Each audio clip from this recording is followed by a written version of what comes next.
Hello and welcome to another video from me, John Bow from Bushcraft. Today this video is all on how to make pine resin or pitch glue drumsticks. So if you're interested in that, stick around.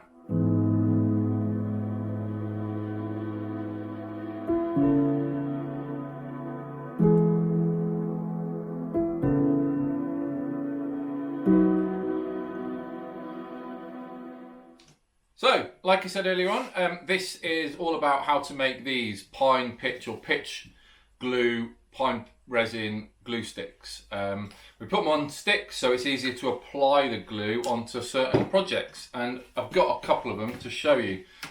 This one here is an arrow that's been made. We flint knapped and a rough sort of flint arrowhead and bound it onto there with some cord and then stuck a load of pitch over the top to make sure that it doesn't go anywhere. The same with the fletching on the arrow as well. It's been bound with some natural cord, but it's also, we've used the pitch to stick the feathers in place before binding. So as you can see, it's a really useful tool and really useful to know how to do it. Again, the same here. We've stuck a bone spear into a hazel shaft. We've bound it up with some natural cord, and then we've dripped all of this resin over the top to stop the cord from splitting and running and getting snagged, and just to really secure that bone tip into this spear. And then we've also got the feathers, again exactly the same as the arrow. Loads of pitch at either end, a dab in the middle, and then it holds it in place, like I said. Yeah, and then another useful trick, again, it's all about sticking, but we've stuck these bone antler tangs facing backwards on this fishing spear, so when you skewer the fish, it can't get out, the barb gets in there. And we've used pine pitch to stick them in, and with a bit of natural cord again. So as you can see, it's really sort of a useful thing to know. Relatively straightforward to make, and we're going to go straight into how to make it now. Cool, so we are going to make this up. Now normally I do this over a campfire in the woods, but obviously with lockdown and self-isolation while this horrible virus is with us at the moment, we can't do that. So we are going to improvise, adapt and overcome, and we are going to use Coleman stove. Now, got an old pan which I very kindly was given permission by my wife to take out the cupboard for this pitch, making pitch purposes in the workshop. So we're going to need an old pan. You're also going to need some pine resin. Now this stuff was kindly given to me by Craig Summers from the Fresh Air Club. He's a good friend of mine. He's also an instructor at Wildway. He gave me that. You can collect it from pine trees, even some spruce works. You go around on the wounds of the trees, so where a branch has been knocked off or something's ripped into the bark, and you'll see it's either really golden and drippy or really crusty and white. Best places to look in the UK are the Forestry Commission plantations. After they've gone down there with their tractors and they've smashed all their pine crop all over the place, there's tons of the stuff kicking around.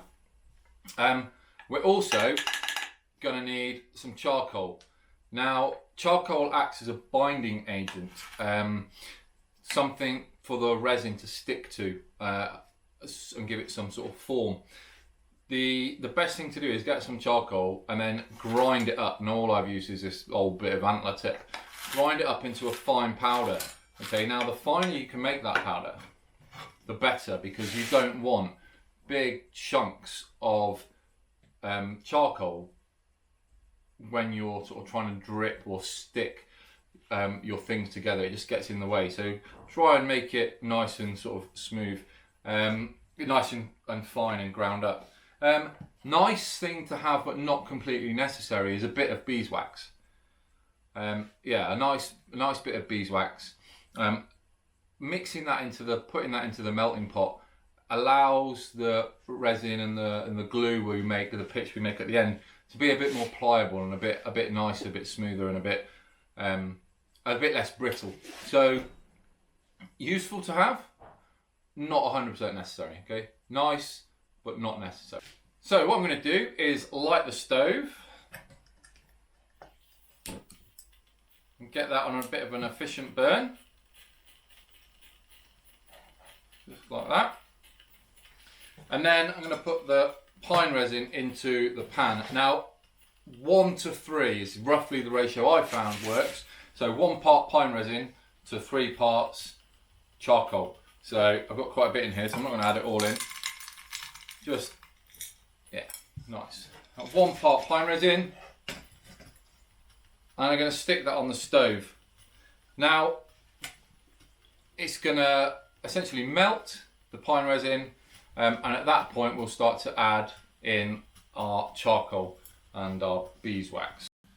So that's melted, and at this point we can put away the stove, and I am going to drop in a bit of beeswax like that, and then just stir that around and let that melt in. Now as you can see, I have used this pan before, so we got a bit of residue left over, but that's all good.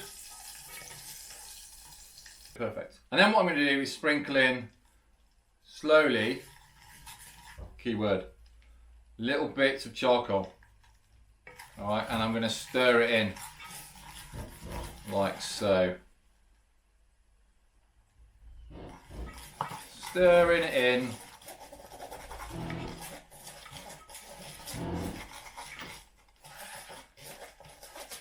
Like that. You'll be able to see over the top. Stir a bit more in. Getting that, remember that 1 to 3, which is what we're after.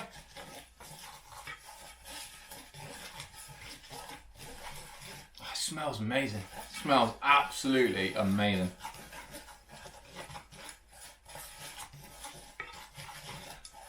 Okay, and with the wonder of technology, we're going to fast forward time because we need to allow this to cool so it goes tacky, really tacky, like a really runny toffee. All right, we need to, you know, a really toffee type consistency. So we're going to let that cool down. Fast forward time, see on the other side, and back in the room. So now we've started, it's cooled down. What we can do is start to collect it on this stick. So what we do is we rub the stick around, pulling it out, and this is where we're going to mould it. We're going to get a big chunk of it, as much as we can, on our stick, and then just keep moving it around. Give it a little dab. Comes off the fingers really easily, all right, really, really easily. So there you go, you can see. Gonna move that, give it a little squash, get some more out, stick it on, give it a little squash. There's a few lumps in here, but you know, it's not the end of the world. Maybe I need to get a food processor to process up my charcoal. Wonder how that would go down. Or pestle and mortar, that would be better, wouldn't it? And get some more out. Yes, get stuck in there. And then I'll show you how easy it is to clean your hands afterwards. If you're looking at this thinking, I don't want to get my hands that dirty.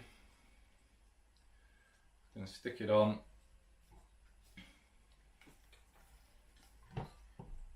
Stick it on there. And as you can see, as it cools, it binds together in a big lump. Just get that off my fingers, stick that in there. Yeah, a bit more, get the last bit out before it goes rock hard. And stick that in there. Now this one that I made is going to be given to my friend Craig, who gave me the pine resin to start with. Because I couldn't get hold of any during this lockdown, which is nice. Now, I have quite a few of these. If you want one, I've got one to give away. All you need to do, leave a comment down below, PM me your address, and you know what? Because I'm feeling generous, I'll post you one out. So, there you go. It's worth watching all the video for. And then get rid of that. Get rid of that. And there we go. Pine resin pitch glue stick. So what you do at the end, when you want to stick it to something, you do is get a dib-dab-dub, put it over a flame, stick it onto, tap it onto whatever you're going to glue to, and then use it, just use it like a normal super glue. It will dry relatively quickly and it will go very hard depending on the amount of beeswax you put in there. So there, that's it guys. Pine resin glue sticks in a workshop. Now, if you like that video, please leave a comment, please share, please subscribe. Subscribe if you want to see more videos on bushcraft skills, wilderness living, wilderness travel. As soon as I can get out of these four walls, trust me, I'm going to get out of here and start recording in the woods. Yeah, if you like that, thanks very much. Take care out there guys, stay safe, self-isolate, do all the good stuff, and hopefully, you know, we'll all be out of this in a few weeks' time. Take care. Goodbye.